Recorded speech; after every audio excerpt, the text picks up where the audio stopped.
किद्धगतो सर्वतो गर्व सर्वदैत्य कुलाधमा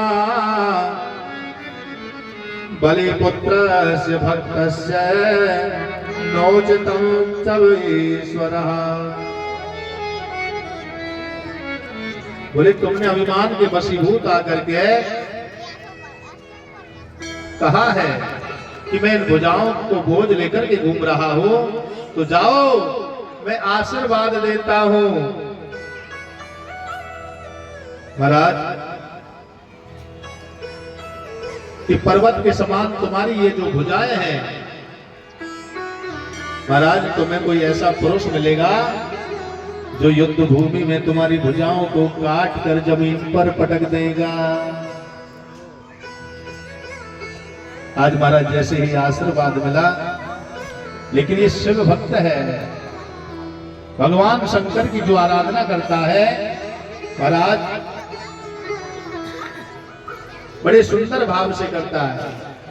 आज देखिए इसने भी पशुव्रत धर्म को किया, पशुपतिनाथ का व्रत किया, आराधना करी है, पूजा करी है, तपस्या करी है कि भगवान अगर मेरे बचनों के द्वारा कोई गलती हो गई हो तो क्षमा कर दीजिए, मैं पश्चाताप करता हूं।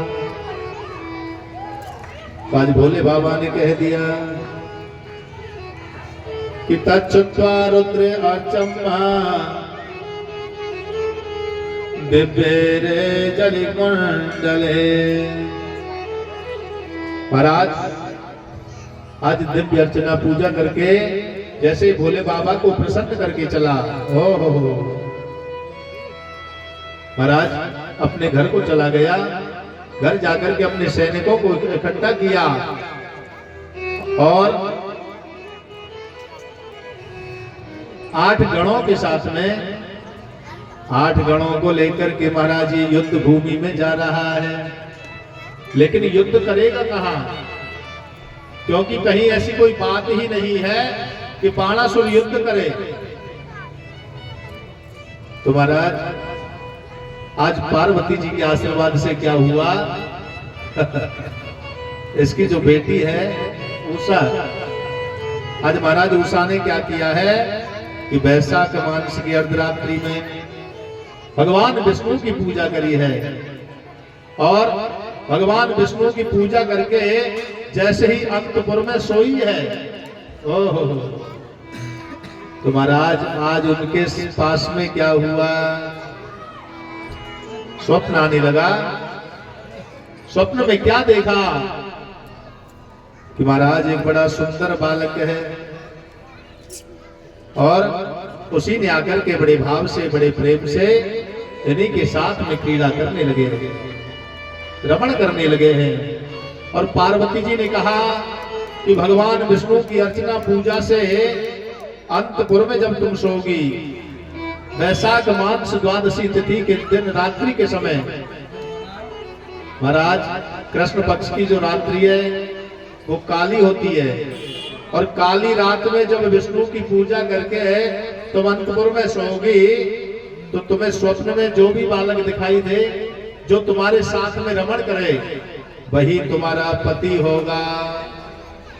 तो आज देखिए वो समय आ गया और महाराज वैशाख मास में कृष्ण पक्ष है, द्वादशी तिथि है, रात्रि के समय जैसे ही भगवान विष्णु की पूजा करी है कि माधवम माधवम मासे पूजित्वा महासना सुप्ता चातपुरे गुप्ते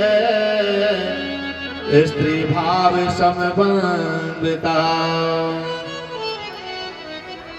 महाराज तो आज उसने क्या देखा है कि महाराज प्रद्युम्न का पुत्र है जिसका नाम क्या है, बोले अनिरुद्ध। आज अनिरुद्ध को स्वप्न में देख लिया और महाराज वही अनिरुद्ध उषा के संग रमण करने लगा। तो आज इसने क्या किया महाराज बाणासुर की जो बेटी है वो अपनी सखी के पास में आ गई और उषा ने अपनी सखी से कहा कि बहन, मैंने क्या स्वप्न देखा है। बोले क्या देखा है। बोले पार्वती जी के आशीर्वाद से आज मैंने एक स्वप्न देखा जिसमें एक सुंदर बालक है। बालक बड़ा सुंदर है, जिसको देख करके बड़ा आनंद आता है। ओहो महाराज, आज उसी बालक में उसका मन हो गया और सनत कुमार जी कहने लगे हैं कि इत्युक्त्वा तया बाणा आत्मजा मंत्रे कन्यका। ध्यान से सुनना कि महाराज सनत कुमार जी कहने लगे कि कूष्मांड की जो बेटी है जिसका नाम है चित्रलेखा, आज चित्रलेखा को उषा ने बताया।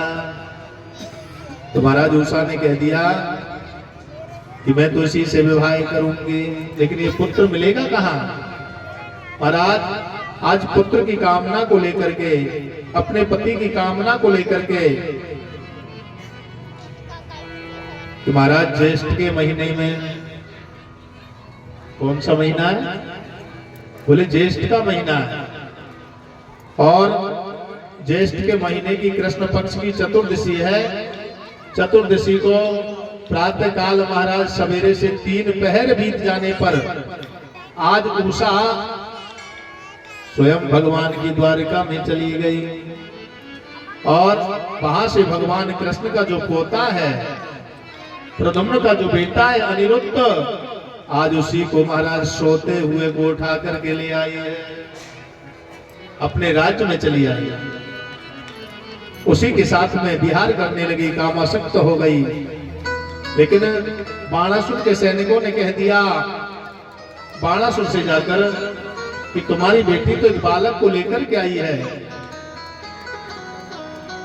तो महाराज सैनिकों को आदेश दे दिया कि जाओ, अरे जो भी बालक हो उषा के पास में, जो भी राजकुमार हो उषा के पास में, आज उस बालक को नाग पास में बांध दीजिए। तो महाराज सैनिकों ने आकर के उसे नाग पास में बांध दिया। उसके बाद आज महाराज में नाग पास में जैसे ही बंधा तो उसने मां देवी का ध्यान किया, बड़े सुंदर भाव से माता जी को प्रणाम करने लगा है कि पद्मना नाग पासस्ते भवन्देश महाबला बलिपुत्रो महावीर्य शिव भक्त सदा सुरा। महाराज आज जैसे ही नाग पास में बांधा है तो महाराज उसी समय देवी जी का ध्यान करने लगे हैं और देवी जी को प्रणाम किया है कि हे मातेश्वरी, ध्यान से सुनना, मुझको नागपाश के बंधन में बांध दिया गया है, आप मुझे इससे मुक्त कर दो।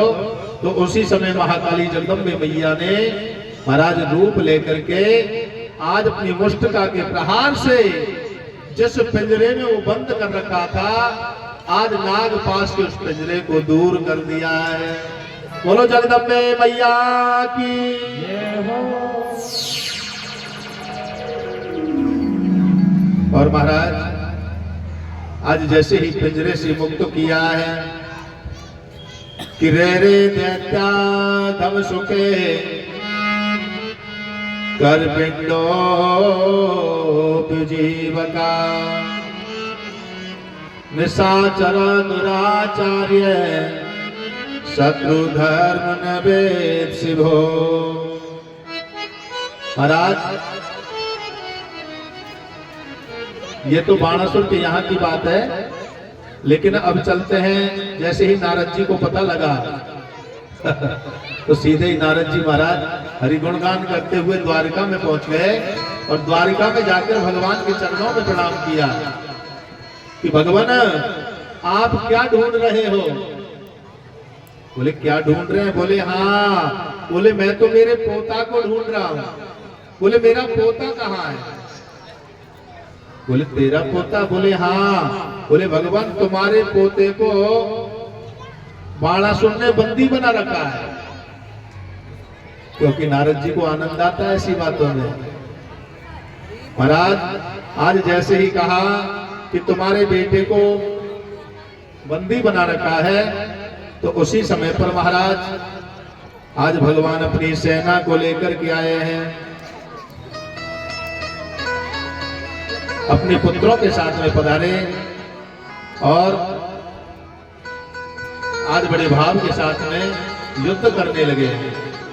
पर आज समस्त पुत्र युद्ध करने लगे। शांब, प्रद्युम्न, बलराम जी ने भी युद्ध किया सेना के साथ। लेकिन आज भगवान श्री कृष्ण ने बाणासुर से युद्ध किया तो समस्त भुजाओं को काट कर जमीन पर पटक दिया है। बोलो कृष्णचंद्र भगवान की जय हो। और आज केवल 4 भुजा बची है। भगवान ने क्रोध में आकर के अपने सुदर्शन को बुला लिया और आज जैसे ही महाराज सिर को काटने लगे तो उसी समय आज भगवान शंकर प्रकट हो गए। बोलो शंकर भगवान की जय हो। कहने लगे कन्हैया क्या कर रहे हो? बोले मैं बाणासुर का वध करूंगा। बोले बाणासुर का वध क्यों करोगे? क्योंकि महाराज इसने मेरे पुत्र को चुराया है, बंधन में बांधा है। बोले तुम्हारा पुत्र बंधन में कहां है? तुम्हारा पुत्र तो बंधन से मुक्त है, उषा को लेकर के चला गया। तो महाराज आज यही मित्रता करवाई है भोले बाबा ने। तो देखिए आज भोले बाबा को महाराज अनेक प्रकार से श्री कृष्ण जी ने प्रणाम किया और इधर बाणासुर ने प्रणाम किया है। बोलो शंकर भगवान की। देखिए मेरा निवेदन है आप सभी भक्तों से, माता बहन भाइयों से, यानी भगवान की भक्ति जो करता है, भगवान का जो अनंत भक्त होता है, महाराज भगवान की उसके संग में हमेशा विचरण करते हैं, हमेशा घूमते हैं। अगर वो भक्त सब कुछ जानते हुए भी अपराध कर देता है तो कहीं न कहीं भगवान उसको दंड भी दिलवा देते हैं। बेटा ऐसा जीवन में मत करना। क्यों? क्योंकि भगवान हमारे ज्यादातर अवगुणों को नहीं देखते हैं, भगवान हमारे गुणों को देखते हैं। बोले भैया आज भगवान की कृपा से, क्योंकि भगवान अगर हमारे अवगुणों को देखने लग जाए, महाराज अगर अवगुणों को भगवान देखने लग गए तो हम तो अवगुण तो रोजाना करते हैं, बात बात में झूठ बोलते हैं। तो मेरा निवेदन है फिर भी अपने मन में संकल्प ले लो कि जब हम भक्ति मार्ग पर हैं, पूजा करते हैं, जब तप करते हैं, पुण्य करते हैं, बोले कहीं कोई यात्रा कर रहा है, कहीं कोई कथा सुन रहा है, कहीं कोई अभिषेक कर रहा है, जो भोले बाबा को अभिषेक करते हैं ना, इसका भी बड़ा पुण्य प्राप्त होता है। यह लोक सुखी परलोक सुखी, इससे महाराज इस लोक में भी सुख मिलता है और आगे के लोक में भी सुख मिलता है। 1000 गणों के द्वारा सहस्त्र घट रुद्राभिषेक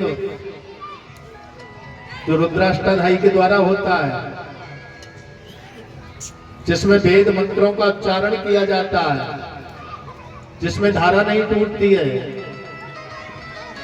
महाराज आज भोले बाबा का रुद्राभिषेक जब गंगा जल से किया जाए, शुद्ध जल से किया है, और आज पंचामृत के द्वारा किया, दूध दही के द्वारा अलग अलग किया, गन्ने के रस से अलग किया, कुशा के रस से अलग किया, दुर्वा रस से अलग किया, यानी किसी भी प्रकार का भाव अपने मन में ले लो। बोले नैवेद्य के द्वारा भी हो जाता है। नैवेद्य को महाराज शुद्ध जल में मिलाओ और उसी के द्वारा अभिषेक किया जाए। अगर ऐसा अभिषेक हम करेंगे तो महाराज इस लोक में भी हमको सुख प्राप्त होगा और आगे के लोक में भी सुख प्राप्त होगा।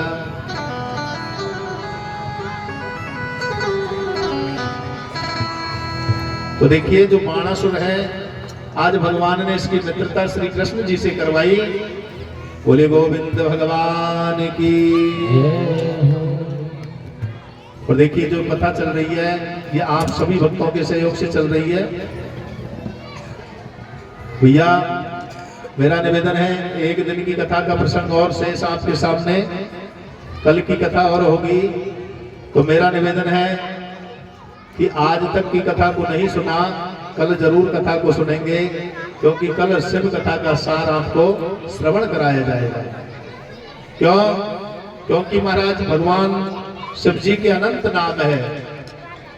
बोले देवों के देव, पशुपतिनाथ, अर्धनारीश्वर।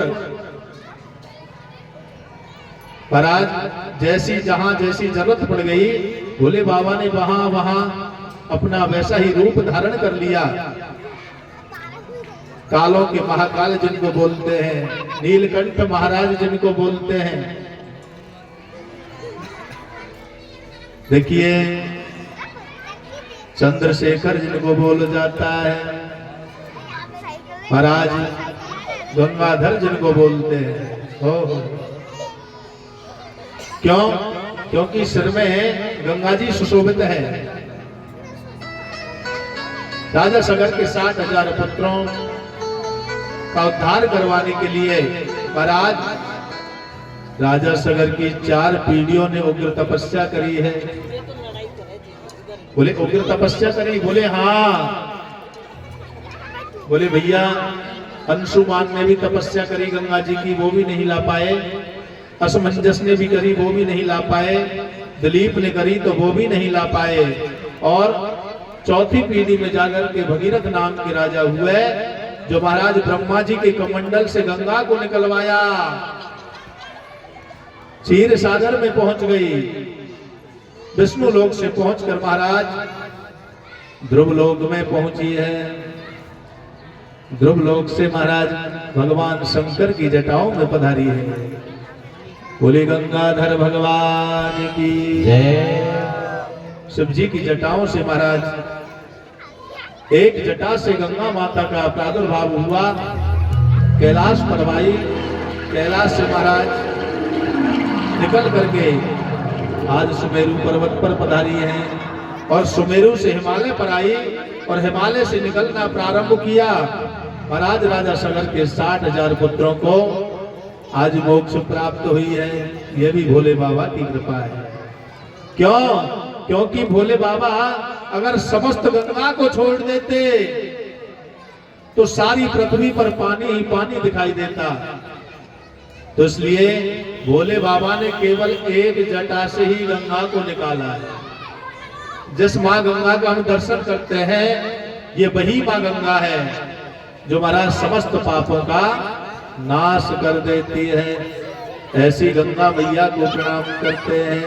बोले गंगे मैया की हर हर महादेव। आज की कथा का विराम यही होता है। जहाँ की आएगी भोले बाबा की, बड़े बड़े दुष्टों का दमन करते हैं भोलेनाथ। तो मेरा निवेदन है, देखिए लाइन लगा करके ही माता बहन, ये नहीं है कि बाबा की झांकी आ जाए और आप सभी इकट्ठी होकर के आ जाए, ऐसा नहीं होगा। मेरा निवेदन है हमारे कार्यकर्ता जिनके सानिध्य में यह आयोजन चल रहा है, हमारे कार्यकर्ता भाई जो यहाँ उपस्थित है,